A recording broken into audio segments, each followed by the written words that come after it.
This video is all about list comprehensions in Python. We will do 3 challenges ranging from easy to hard. Let's go.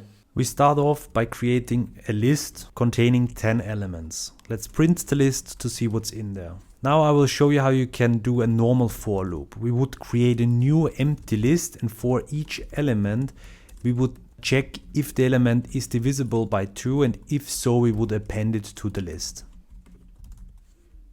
Let's print the list and see if it works. Well, it works. Let's have a look what the code would look like if we do it as a list comprehension.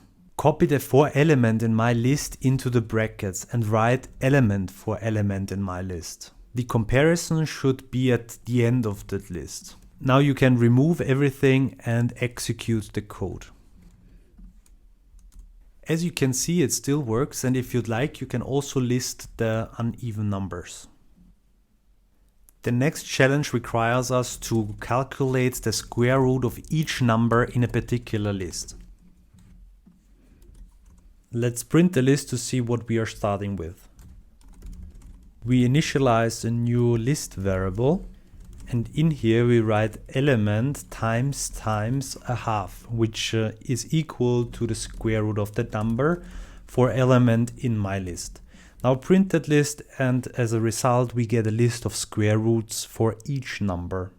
In the next challenge we got a list of song titles and publication dates. Now we want to search for a particular song title. Let's initialize a variable called search term and the list comprehension called search result. In here we write element for element in song titles, and we check if the search term is in the element's first position.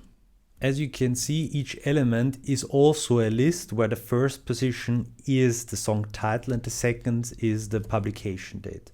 Now let's print the search results and see what happens. As you can see, everything is printed. That's because in the search term there is nothing defined. Let us search for the word in. As you can see, there are multiple song titles containing the word in, like Imagine, Rolling, Mine, and Rolling in the Deep. But what happens if we write deep? Well, nothing comes up. That's because of camel case. Deep is lowercase, and in the song titles there it's uppercase. So in our search term we have to check for only lower terms. And if we do so, it is in the search results. Let's try another one. Try always, like always, and the next song comes up. If we try EL, a lot of songs are listed in the search results containing all EL, hotel, smell, hallelujah, and believe in. As you followed me through all these challenges, let's do one more.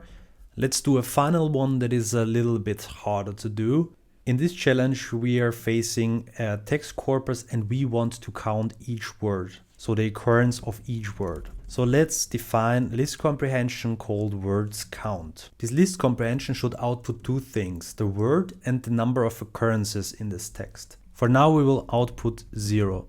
We write 4 word in, and now we have to convert this text to an iterable by using the string method split. Let's see what the output looks like.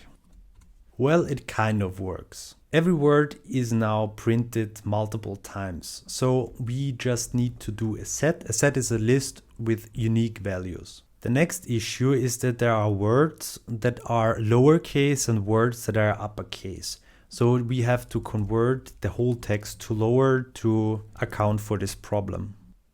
Now it looks fine. So the next thing we do is we have to count the words. And as before, we are using list comprehension. So we are using a list comprehension in a list comprehension. So we'll go through the whole list of words, and for each word we will output 1 for element in the text corpus if the word is equal to that element. So we are comparing each word in the set to each element in the text corpus. Finally, we just have to figure out how long this list is and print it. As you can see, it kind of works. Let's check the word article, and if we search in VS Code, as you can see, it occurs 2 times. So our code works. As a bonus, I will show you how you can list words according to their popularity. So which word is the most common? Let's sort it and use lambda and sort it by the second value, which is the occurrence. This is a very small text, so a lot of words occur just once, but the word and is the most popular word. It occurs 12 times. Let's check it with VS Code, and as you can see, everything works fine. Great job for sticking till the end. If you think the video was helpful, please hit the like button.